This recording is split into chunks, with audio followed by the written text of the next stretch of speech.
దగా డిఎస్సీపై దద్దరిల్లిన రాష్ట్రం, కదం తొక్కిన జనం, సర్కారు కుట్రలు, పోలీసు అడ్డంకులను అధిగమించి ప్రజాపోరు. డిఎస్సీ స్కామ్ పై లోకేష్ రాజీనామా చేయాలని సర్వత్రా డిమాండ్. సిబిఐ విచారణ జరిపించాలని యువత నినాదాలు. ఫీజు రియంబర్స్మెంట్ బకాయిలు, నెలకు 3,000 నిరుద్యోగ భృతి ఎప్పుడిస్తారని నిలదీత. నిజంగా చంద్రబాబు నాయుడు గారి సర్కార్ ఏ తప్పు జరగకపోతే, డిఎస్సీలో ఏ తప్పు జరగకపోతే ఎందుకు సిబిఐ విచారణకి వెనకాడుతుంది? దొంగతనం చేసిన వాడు ఏం చేస్తాడా అంటే, నేను నిప్పు తుప్పు నా మీద నిందలేస్తావా అంటాడు.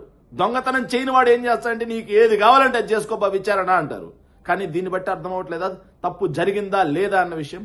దీని మీద వైఎస్ఆర్ కాంగ్రెస్ పార్టీ మొదటి నుంచి అడుగుతుంది. నవీన్ ఉదంతంలో అనుమానాలు ఉన్నాయా లేవా? పేపర్ లీకేజ్ నవీన్ ఒక్కడి దగ్గర అయిపోయింది, ఎంతమంది దగ్గరికి వెళ్ళింది అని అడిగితే సమాధానం ఉండదు. కానీ బస్తీ మీద సవాల్ చర్చకు వస్తామంటారు. ఇంకో పక్క 1:1 నిష్పత్తిలో రిజర్వేషన్స్ అన్ని అయిపోయిన తర్వాత, రోస్టర్ పూర్తయిన తర్వాత ఏదైతే మీరు సర్టిఫికెట్ల వెరిఫికేషన్ కోసం మాత్రమే 1:1 నిష్పత్తుల్లో పిలిచినప్పుడు, సర్టిఫికెట్ల వెరిఫికేషన్ లో సర్టిఫికెట్లు సరైనవే అయితే వాళ్ళకి ఉద్యోగాలు ఇవ్వాలి కదా. సరైన సర్టిఫికెట్లు తీసుకొచ్చిన వాళ్ళకి కూడా ఉద్యోగం ఇవ్వకుండా, ఎందుకు ఇవ్వలేదో చెప్పకుండా వాళ్ళ ప్లేస్ లో వేరే వాళ్ళని పెట్టిన మాట వాస్తవం కాదా? దాని మీద నిజమే కాదా, దీని మీద విచారం చేయండి అంటే చర్చకు వస్తాం, బస్తీ మీద సవాల్ అంటారు. మరోపక్క స్పోర్ట్స్ సర్టిఫికెట్ల విధానంలో జీవో పాత విధానాన్ని మార్చి డిఎస్సి లేకుండా, డిగ్రీ లేకుండా, టెట్ లేకుండా మ్యాథమెటిక్స్, అదేవిధంగా science, social, English, Hindi, Telugu ఇలాంటి టీచర్ పోస్టులు ఎట్టా ఇచ్చారయ్యా అని అడిగాం. మరి దాని మీద మీరు దర్యాప్తు చేయండి అయ్యా అంటే చర్చకు సిద్ధం, బస్తీ మీద సవాల్ అంటారు.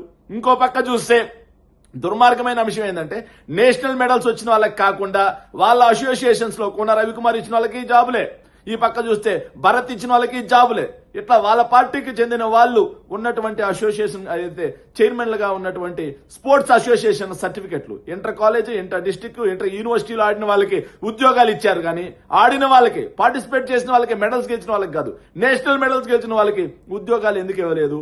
ఇది స్కామ్ కాదా అంటే బస్తీ మీద సవాల్ చర్చకు సిద్ధమంటారు. 15 లక్షల నుంచి 20 లక్షల రూపాయలకి ఒక్కొక్క పోస్ట్ బేరం పెట్టినట్టుగా ఆడియోలు వచ్చినాయి కదా. సో దాని మీద విచారం చేయండి అయ్యా అంటే చర్చకు సిద్ధం, బస్తీ మీద సవాల్ అంటారు. మేము అడిగేది చర్చకు సిద్ధం, బస్తీ మీద సవాల్, కుస్తీ వీటికి కాదు. మేము అడిగేది సిబిఐ విచారణ. తప్పు చేయకపోతే విచారణ చేయొచ్చు కదా. విచారణ చేయకుండా ఇలా చర్చకు సిద్ధం, బస్తీ మీద సవాల్ లాంటి మాటలు మాట్లాడతారు. నిన్న వైఎస్ఆర్ కాంగ్రెస్ పార్టీ శ్రేణులు యువతకు తోడుగా వైఎస్ఆర్ కాంగ్రెస్ పార్టీ శ్రేణులు మొత్తం కదిలితే, సో దాని మీద పోలీస్ రాజ్యం, గూండా రాజ్యం, రౌడీ రాజ్యం నడుస్తా ఉంది. పోలీసులు ఏమో రౌడీలు అవతారం ఎత్తి ఆపేస్తారు, పోలీసులు లాఠీ చార్జీలు చేస్తారు. ఇంకో పక్క కుప్పం లాంటి ప్లేస్ లో అయితే తెలుగుదేశం పార్టీ గూండాలు వెళ్ళి అమ్మనా బూతులు తిడతారు. నాకేంటో అర్థం కాదు. భార్య అంటే చంద్రబాబు నాయుడు గారి భార్య, తల్లి అంటే నారా లోకేష్ గారి తల్లి, మరి ఇంకెవరి తల్లి కాదు, ఇంకెవరి భార్య కాదు అన్నట్టుగా నోటికొచ్చిన బూతులు తిడతా ముందుకు పోతారు. సో ఇది నిజంగా రాష్ట్ర ప్రజలు గమనిస్తా ఉన్నారు. వైఎస్ఆర్ కాంగ్రెస్ పార్టీ ఎంత శాంతియుతంగా నిరసనలు, ర్యాలీలు చేస్తుంది, అదేవిధంగా ఈ బూడిద పార్టీల ఉన్మాదం ఏ స్థాయిలో ఉందనేది కూడా రాష్ట్ర ప్రజలు గమనిస్తున్నారు. ముందు చర్చకు సిద్ధం, బస్తీ మీద సవాల్ కాదు. కానీ మీరు ఏ తప్పు చేయకపోతే సిబిఐ విచారణ చేసి మీరు నుప్పులు తుప్పులు అనిపించుకోండి. లేకపోతే ప్రజల దృష్టిలో మీరు నిప్పులు కాదు, తుప్పులు కాదు, పచ్చి దొంగలు అన్న విషయం మాత్రం రాష్ట్ర ప్రజలకు అర్థమైంది.